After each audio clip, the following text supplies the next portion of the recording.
안녕하세요. 오늘도 사연살롱을 찾아주셔서 감사합니다. 저는 30대 여자입니다. 모 지역 교향악단에서 바이올린을 연주하고 있어요.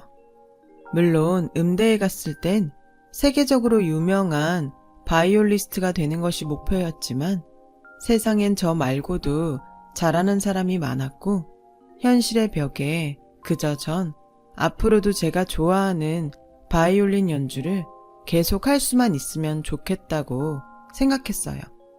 시향에 들어가는 것도 사실 바늘구멍에 들어가는 것보다 힘들었지만 정말 죽기 살기로 매달린 끝에 어느덧 저희 악단의 바이올린 연주자가 되어 있네요. 상황이 이렇다 보니 시향에 들어온 이후로는 변변한 연애도 한번 하지 못했는데요. 제가 나이를 먹을수록 부모님은 초조해지셔서 두 분이 자처해 좋은 혼처를 적극적으로 알아보셨어요. 그래서 부모님의 권유로 종종 맞선을 봤어요. 조건이 좋으면 좋을수록 묘하게 사람의 인품은 반비례하더라고요. 그리고 그날은 제가 본 남자 중에 조건이 가장 좋은 남자를 만나러 나갔어요. 이 남자는 그간 제가 생각한 공식을 깨버렸죠. 자신이 가진 것을 드러내지 않았고 몸에 젠틀함과 배려심이 배어 있어서 만나는 내내 저는 이 남자한테 대접을 받고 있다는 생각이 들었어요. 아, 이렇게 다 가진 남자도 있구나. 저는 속으로 감탄했고 당연한 일이겠지만 이 남자에게 호감을 느끼게 되었어요. 다행히 이 남자도 제가 마음에 들었는지 저희는 그 후 결혼을 전제로 하는 연애를 시작했고 첫 만남이 어찌되었든 저희는 잘 맞는 여느 커플처럼 연애하는 동안 큰 트러블 없이 서로를 알아가며 만났어요. 이 남자를 만나면 만날수록 제 마음속엔 어떤 걱정의 씨앗이 자라게 되더라고요. 이 남자는 제법 우리나라에서 알아주는 건설회사의 외동아들이었어요. 나름 딸 자식 음대에 보낼 만큼 괜찮은 집안이라고 여겼던 저희 집은 이 남자의 집안에 비하면 그저 평범, 아니 한참 부족하다고 느껴질 정도였고 결혼을 전제로 만나는 사이인지라 차이나는 양가의 재력이 신경 쓰이기 시작했어요. 주변 친구들과 동료들은 이런 고민을 하는 저에게 어차피 맞선 나오기 전에 혜주씨 조건 다 보고 나온 거잖아. 신경 쓸 필요 없을 것 같은데? 오히려 없는 집보다야 있는 집이 땡큐잖아. 안 그래? 난 혜주씨 부럽다. 라며 제가 괜한 걱정을 하는 듯 말했어요. 그래도 저는 찝찝한 건 싫어서 이참에 이야기해 명확하게 답을 듣고 싶었고 타이밍을 봐서 이렇게 말했어요. 맞선 보러 나올 때 어떻게 들었는지 모르겠지만 재환씨 집안에 비하면 저희 집은 평범해요. 혹시 나중에라도 문제될 게 있다면 이 결혼은 하지 않는 게 좋겠어요. 문제요? 지금 혜주씨 말은 거꾸로 하면 혜주씨 집안보다 우리 집이 평범하다면 문제가 될 수도 있다는 말이에요? 아니요, 제 말은 그러니까 재환씨 집이 생각보다 너무 부자라 걱정이 돼서요. 이상하네요. 보통은 돈이 없어서 걱정인데 혜주씨는 우리 집에 돈이 많아서 걱정이라니. 저희 부모님은 워낙 당신들이 가진 게 많아서 이번 맞선 때도 그런 조건은 별로 보시지 않았어요. 저도 뭐 비즈니스도 아닌데 그런 거 따지고 싶지 않았고요. 아니, 오히려 바이올리스트를 만났는데 내가 감사해야 하는 거 아닌가요? 이 남자는 그렇게 말하고 저에게 환하게 웃어주었어요. 순간 저는 지난번 동료가 말한 대로 난 지금까지 하지 않아도 될 걱정을 했구나. 이런 남자라면 더욱 믿고 결혼해도 괜찮겠다. 라는 생각이 들었어요. 그렇게 저희는 맞선 본 지 1년이 되지 않아 서로 양가에 결혼하겠다고 인사를 드렸죠. 이제는 남편이 된 그이의 말대로 재력가인 예비시댁에선 저희의 결혼에 가타부타 하지 않으시며 결혼을 찬성해 주셨어요. 그 소식에 저희 엄마는 제가 나름 재력가 며느리가 된다며 기뻐하셨고 급기야 동네방네 자랑을 하시는데 제가 다 얼굴이 화끈거릴 정도였어요. 그래도 뭐 엄마가 이렇게나 좋아하시니 자식으로서 그 기분이 나쁘지 않았어요. 그렇게 저는 남들이 조금 부러워하는 좋은 짝과 좋은 시댁을 만나 본격적으로 결혼 준비에 들어갔어요. 아무리 상대 집이 괜찮다고 했어도 보는 눈이 있으니 저희 부모님은 남편의 집 수준에 맞춰서 예단과 예물을 준비하신다고 무리를 하셨어요.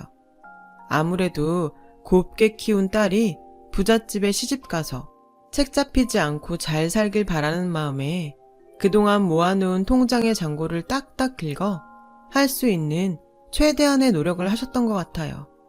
지금 생각해보면 그럴 필요까진 없었는데 이렇게 이혼을 하고 보니 그것도 제가 저희 부모님께 한 불효인 것 같아 마음이 아프네요. 아무튼 저는 그렇게 나름 재벌 며느리가 되었어요. 하지만 결혼하면 더 많이 행복해질 거라는 제 예상과 다르게 본격적인 시련은 결혼 후부터 시작되었죠. 이제 결혼도 했으니 앞으로는 우리 집에 어울리게 살아야 한다. 그래서 내가 앞으로 너를 좀 가르쳐야 하겠는데 당장 내일부터 선생님들이 집으로 올 테니 넌 신혼집 말고 우리 집에서 지내거라. 아, 그리고 당분간은 친정에 가지도 말고 전화통화도 하지 마. 알겠지? 저는 시어머니의 그 말에 제 귀를 의심했어요. 여태 가타부타 아무 말도 하지 않았던 시어머니셨기에 그 당혹감은 뭐라고 표현할 수 없을 정도로 저에겐 충격이었죠. 게다가 친정과는 당분간 만나지도 통화도 하지 말라니 이 상황을 어떻게 받아들여야 하나 잠시 머릿속이 멍했는데 저는 곧 시집을 왔으니 이 집의 문화를 따로 배울 필요도 있겠다는 생각에 신혼여행의 단꿈도 깨기 전 남편과 떨어져 시댁에 들어가게 되었어요. 시댁에 들어간 후로 매일 요리 수업과 매너 수업, 그리고 영어를 비롯한 프랑스어, 중국어 등 외국어 수업을 받았고 그렇게 일주일이 지나자 전 제가 결혼을 한 건지 기숙학교에 들어왔는지 헷갈릴 정도로 이게 지금 뭐 하는 거지? 소위 말하는 현타가 왔어요. 그렇게 제 평생 가장 긴 한 달을 보냈고 꿈에 바라던 신혼집으로 돌아갈 수 있었어요. 시어머니는 저를 신혼집에 보내고도 집안에 무슨 일이 있다 싶으면 어김없이 저를 호출해 저의 일상생활에 점점 지장을 주기 시작했어요. 시향에 몸담고 있으니 단원들과 같이 연습도 해야 하는데 시어머니는 그런 제 사생활은 안중에 없는 듯 제 사정을 봐주지 않았고 저는 결혼한 지 얼마 되지도 않았는데 점점 한계에 부딪히게 되었어요. 저희 시댁집은 드라마에서 나올 법한 큰 저택이었어요. 잔디가 깔린 넓은 마당에 차를 마시면서 독서를 즐길 것만 같은 하얀 테이블이 있는 그런 집이요.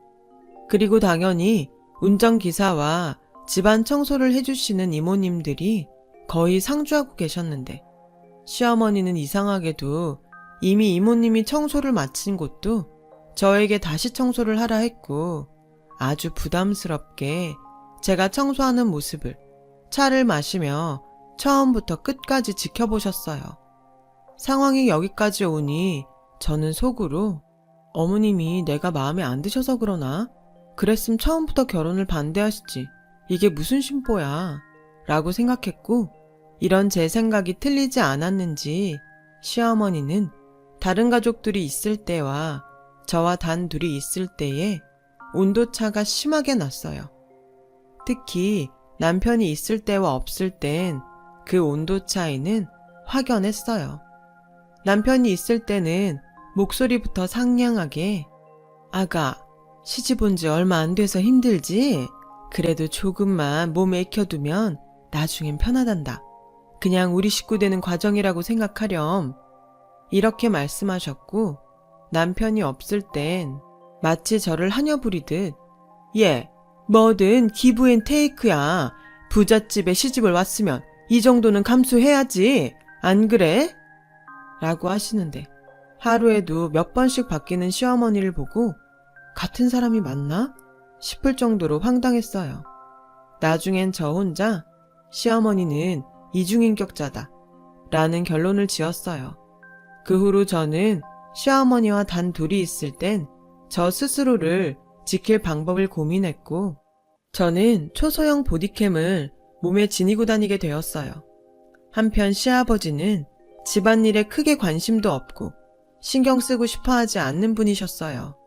그저 튀거나 남들 입에 오르내리는 그런 소란스러운 일만 만들지 않으면 뭘 하든 상관하지 않으셨어요.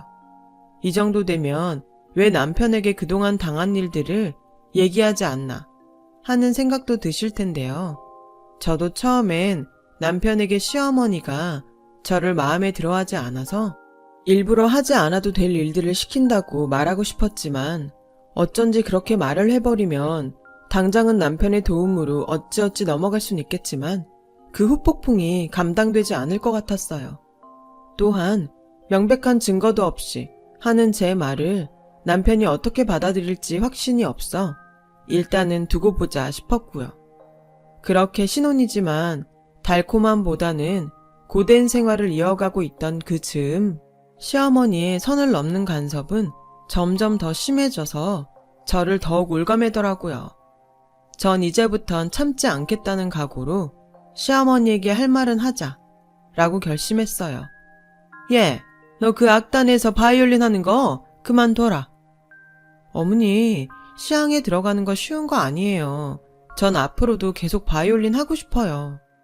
시어머니는 당신의 말에 토를 달기 시작한 저를 보며 인상을 잔뜩 찌푸리셨고 화가 단단히 나셨는지 목소리를 높이며 이렇게 저를 다그쳤어요. 너 지금 어른 말에 토 달았니? 매너 수업 때 뭘 배운 거야? 내가 너 이따위로 하라고 그 비싼 수업료 낸 줄 아니? 그 수업 제가 받겠다고 하지 않았고요. 그리고 이건 수업하고는 상관이 없는 것 같아요. 어머니가 저 마음에 들어하지 않는 거 저 알아요. 근데 결혼할 때 반대 한번 하지 않으시더니 왜 이제서야 이러시는지 저는 정말 이해할 수 없어요. 왜 이제 와서 그러냐고? 난 처음부터 그렇게 잘나거나 그렇게 못난 며느리 말고 딱 너 같은 며느리를 원했어. 적당히 과거 타이틀 있고 그렇다고 내놓으라 하는 집안 딸도 아닌 딱 너 같은 애가 내가 다루기가 좋거든. 뭐라고요?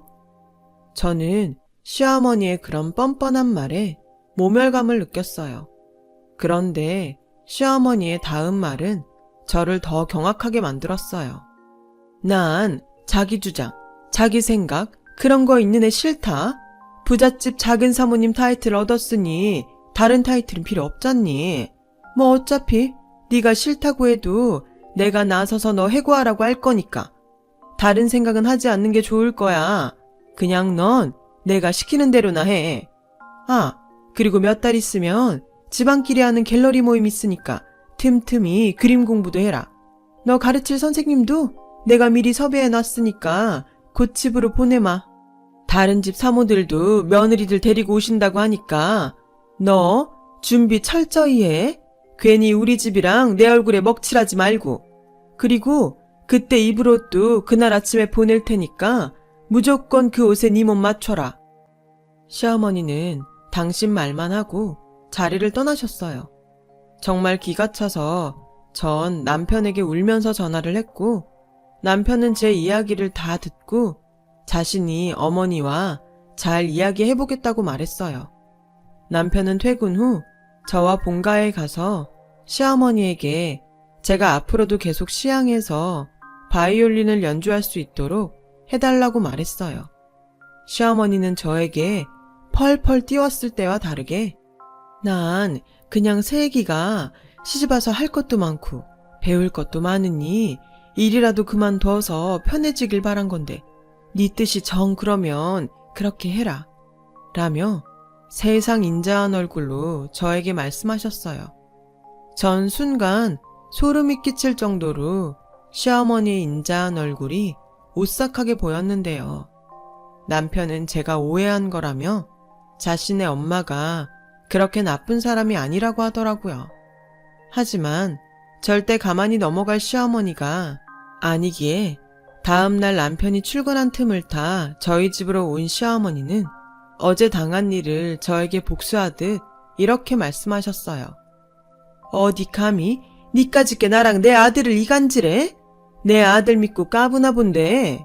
너 앞으로 각오해. 그렇게 시향에 나가고 싶어? 그래, 나가. 네 손으로 창피해서 사표 쓰게 만들어줄 테니까.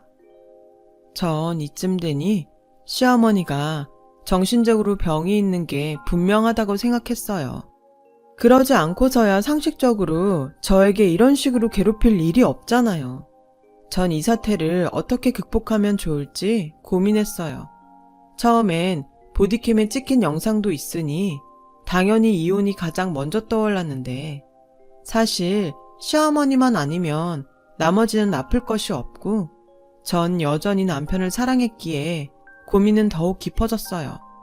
그러던 어느 날 이상하게 몸살 기운이 있는 것 같더니 미열도 있고 속도 불편한 게 임신한 것 같았죠.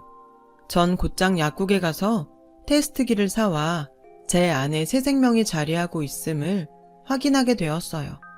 남편 역시 아이 소식에 많이 기뻐하더라고요.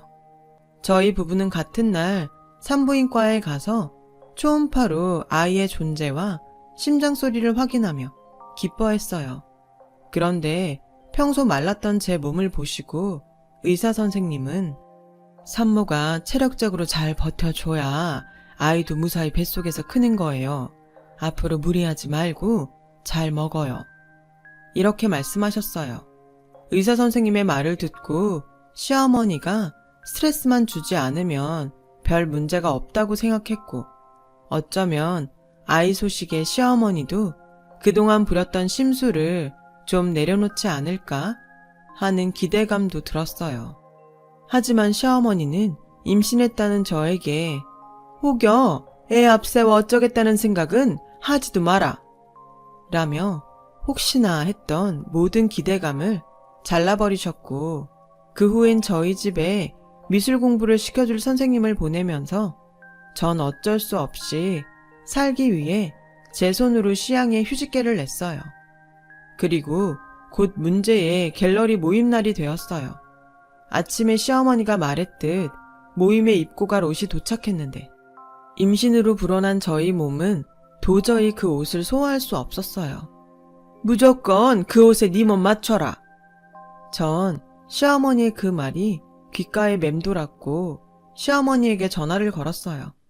이 옷은 임신한 저에겐 절대 무리이니 다른 옷을 보내주시던 제 옷을 입고 가던 하겠다고 말할 생각이었죠.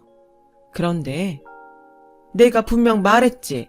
무조건 그 옷에 네 몸을 맞추라고. 어디 태어나지도 않은 애 핑계를 대면서 시어머니 말을 거역해. 어머니, 다른 건 몰라도 임신한 저한테 이렇게 타이트한 원피스를 보내시면 제가 이걸 어떻게 입어요? 그럼 다른 집 사모 보는데 격 떨어지게 인부복 입혀보낼까? 됐다. 그냥 넌 나오지 마라. 전 속으로 쾌재를 불렀어요. 원래부터 가고 싶지 않은 자리였는데 아이 덕에 가지 않아도 되었으니 이 아이는 태어나기도 전에 효도를 한 셈이었죠. 그런데 이런 저의 생각도 잠시였어요. 다른 집 사람들은 죄다 며느리를 대동하고 나서는데 혼자 모임에 갔던 시어머니는 또 화가 나서 만만한 저를 찾아오셨죠. 마침 임신 때문에 쏟아지는 잠을 이기지 못하고 자고 있던 전 침대에서 그대로 시어머니가 던진 핸드백을 얼굴에 정면으로 맞으며 화들짝 놀라 일어나게 되었어요. 어머니, 이게 지금 무슨 짓이에요? 잠이 오니? 내가 오늘 기분이 어땠을 것 같아? 그럼 저보고 어쩌라고요? 어머니는 어머니 손주 임신한 저한테 이러고 싶으세요? 더 이상은 못 참아요. 씩씩거리며 남편에게 전화를 걸었어요. 믿었던 어머니의 실체를 아들에게 낱낱이 폭로하겠다는 심정이었죠. 전 남편에게 다짜고짜 집으로 오라고 했어요. 시어머니는 무서울 거 없다는 듯 콧방귀를 끼셨고 곧 집에 무슨 일이 있나 싶어 달려온 남편에게 전 그동안 어머니와 있었던 일들을 상세히 말했습니다. 그 증거로 지니고 다녔던 보디캠을 남편에게 보여줬어요. 그러자 남편은 엉뚱하게도 어떻게 이런 걸 몸에 지니고 있냐며 여태 자신과 자신의 가족들을 이렇게 찍어대고 있었냐고 화를 내는 거예요. 증거도 없이 내가 하는 말을 믿기 어려울까봐 그랬다고 아무리 설명을 해도 남편은 감정적으로 제 행동을 비난했죠. 그런 남편의 반응에 실망해 고작 이 정도의 신뢰라면 이 결혼은 그만두는 게 낫겠다고 말했어요. 그때였어요. 언제 왔는지 시어머니는 제 손에 들려있는 보디캠을 빼서 슬리퍼 치는 발로 지근지근 밟더라고요. 아주 깜찍한 짓을 했구나. 그래, 이걸로 뭐 나랑 한번 해보자고? 네가 날 이길 수 있다고 생각해? 전 이기고 지는 문제가 아니라 살려고 이러는 거예요. 어머니가 원하시는 게 저희의 이혼이면 저 당장이라도 할게요. 어디? 혼인신고서에 잉크도 안 마른 게 벌써 이혼 타령이야. 똑똑히 들어. 이 결혼은 네가 선택했지? 네가 선택할 수 있는 건 딱 거기까지야. 우리 집에 이혼 구설수는 없다. 알겠어? 넌 앞으로 이 집에서 꼼짝도 할 수 없으니 그런 줄 알아. 말을 마친 시어머니는 정말 어이없게도 저를 저희 집에 가둬두는 분위기더라고요. 그리고 친정에 연락이라도 할까봐 제 핸드폰도 뺏었고요. 이건 엄연히 범죄인데 시어머니는 그런 의식조차 없는 것 같았어요. 시어머니는 곧 본가의 직원들을 몇 명 저희 집으로 불러 갇힌 저 대신 집안일을 시킨다는 명목으로 저를 감시하도록 시켰죠. 하루 이틀, 시간이 흐르면 흐를수록 이 말도 안 되는 상황 속에 점점 시어머니보다 남편이 가장 괘씸하게 느껴졌어요. 남편은 폭주하는 자신의 엄마를 말리지 않았고 도리어 제가 보디캠 같은 걸 가지고 다니며 이혼을 준비했다고 저를 몰아세웠어요. 왜? 우리 집이 돈 좀 있어 보여서 그런 걸 준비한 거야? 난 당신 조건 같은 거 보지 않고 내 가족이라고 생각했는데 당신은 날? 아니 우리 집을 돈으로 봤구나. 애당초 처음부터 당신이 고분고분했음 우리 엄마가 그렇게까지 했을 리도 없어. 당신? 설마 그걸 노린 거야? 그러면서 임신까지 했어? 도대체 당신 계획은 어디까지인 거야? 당신이란 사람 소름 끼친다. 남편은 제 말은 듣지도 않고 계속해서 자신의 머릿속에서 떠오르는 소설만 얘기했어요. 저는 그동안은 모자가 참 다르다고 생각했는데 그제서야 전 남편의 말도 안 되는 모습을 보고 결국 모전자전이라는 생각을 하게 되었죠. 오만정이 떨어졌어요. 그렇게 손발이 꽁꽁 묶여버린 신세가 되었지만 이대로 모든 걸 포기할 순 없었어요. 저는 임신 중인 엄마였으니까요. 제가 이 지옥에서 나가야지만 나중에 세상에 나올 아이를 온전히 행복하게 키울 수 있다는 생각에 저는 필사적으로 거기서 나갈 방법을 생각했어요. 그리고 유일한 동아줄처럼 한 가지 생각이 떠올랐고 노트북을 꺼내 들었어요. 비록 핸드폰은 뺏겼지만 노트북을 이용하면 SOS를 칠 수 있으니까요. 죽기 아니면 까무러치기라는 심정으로 시아버지가 자기 목숨처럼 생각하는 아버님 회사로 이메일을 보냈어요. 그리고 드레스룸에서 남편이 새로 샀다는 골프채를 1초의 망설임도 없이 들었고 사정없이 골프채를 휘둘러 집안의 물건을 부수기 시작했어요. 어찌나 골프채가 튼튼하고 그립감이 좋은지 유리며 문짝이며 간단하게 부서지는데 묘하게 스트레스가 좀 풀리더라고요. 한참 출근 준비를 하던 남편은 요란한 소리에 놀라 저에게 달려왔고 제가 만든 난장판을 본 남편은 저에게 당신 미쳤어? 라고 소리치더라고요. 그리고 정말 기가 막히게도 저희 시어머니가 5분도 채 되지 않아 저희 집에 도착하셨어요. 분명 일하는 누군가가 재빠르게 시어머니에게 연락한 것이 틀림없죠. 전 제 뜻대로 시어머니와 남편을 한자리에 모아놓고 마치 실성한 사람처럼 악을 쓰며 소리를 질렀어요. 어머, 짐승이야 뭐야? 정말 누가 알까 무섭네. 짐승?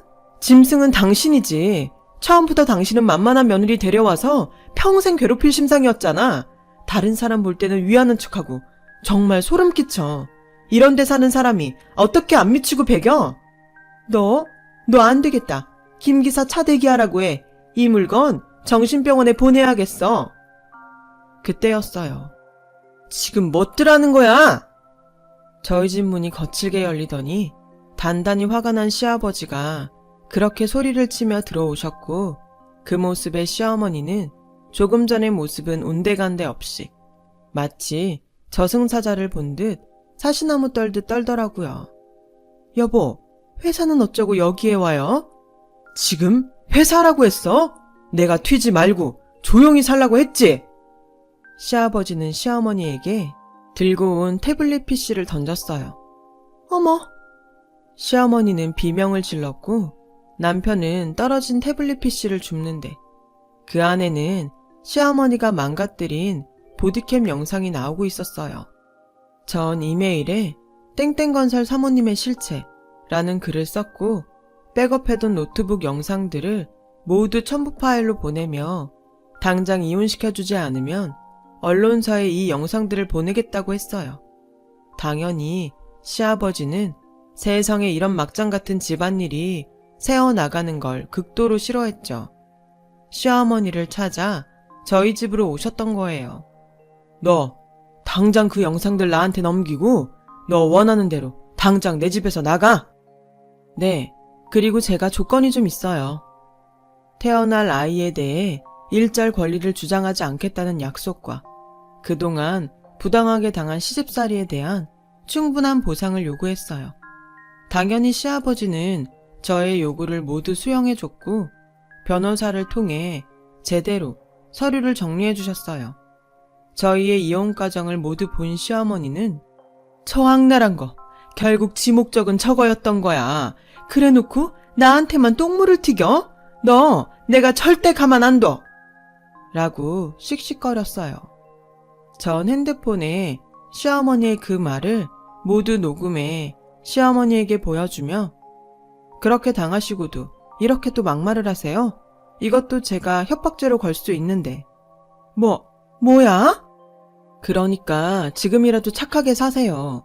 부자면 뭐예요? 인격이 거진데. 그럼 전 이 지옥 같은 곳에서 이만 떠날게요. 부디 앞으로 영원히 보지 않길 바래요. 전 그렇게 유유히 집을 나왔어요. 저희 부모님은 그동안 연락도 잘 되지 않았던 저의 사연을 듣고 그런 집에 저를 보냈다는 죄책감에 저에게 미안하다고 하셨어요. 그 집엔 제 선택으로 들어갔는데 아무리 제가 잘 이야기를 해도 부모님은 결국 당신들 탓을 하시더라고요. 그리고 6개월 뒤 저는 조금 이른 출산을 했어요. 비록 아빠가 탯줄을 잘라주지는 못했지만 딸아이는 건강하게 세상에 나왔고 저는 저희 딸을 위해서라면 뭐든 할 수 있는 슈퍼우먼이 되었어요.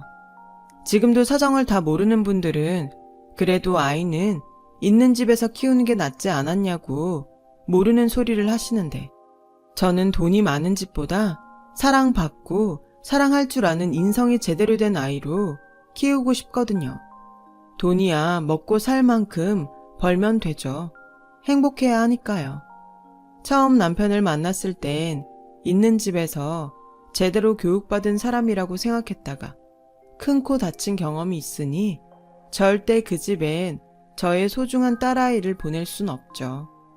전 남편은 가끔 아이가 보고 싶다고 저에게 연락을 해요. 그럴 때마다 저는 이혼할 때 약속을 받았기에 절대 보여주고 싶지 않다고 선을 긋고 있어요. 그리고 전 남편을 통해 시어머니가 시아버지에게 단단히 찍혀 철저히 감시와 제약을 받으며 살고 있다는 사실을 알게 되었어요. 그런 걸 보면 모든 게 다 자업자득이에요. 전 지금도 시향에서 열심히 바이올린을 연주하고 있어요. 사랑하는 일과 사랑하는 딸이 있기에 남들이 생각하는 것보다 훨씬 행복합니다. 저희 딸은 비록 아빠는 없지만 손녀라면 하늘의 별도 따다줄 외할머니와 외할아버지의 전적인 지원과 사랑을 받고 있어요. 저희 아빠가 정년을 앞두고 더 일하고 싶은 생각에 회사에서 독립해 사업을 시작하셨는데 워낙 발이 넓고 인망이 높아 하는 사업마다 아주 잘 돼가고 있어서 오히려 지금은 생각도 없는데 저에게 저희 집과 어울리는 혼처가 있다고 연락이 올 정도예요. 저는 이혼하고 다시 부모님의 딸로 또 세상에서 가장 귀한 딸의 엄마로 살고 있어요. 이 행복을 얻기 위해 그 험한 길을 걸었나 싶을 정도로요. 저는 앞으로 무조건 저희 부모님과 딸아이를 위해 더 잘 살겠습니다. 지금까지 저의 이야기를 들어주셔서 감사합니다. 여러분들도 어제보다 오늘이, 오늘보다 내일이 더 행복하길 바랄게요. 여러분, 사연 댓글에 응원과 현명한 조언 부탁드려요. 좋아요와 구독은 저에게 큰 힘이 됩니다. 오늘도 좋은 일 가득하세요.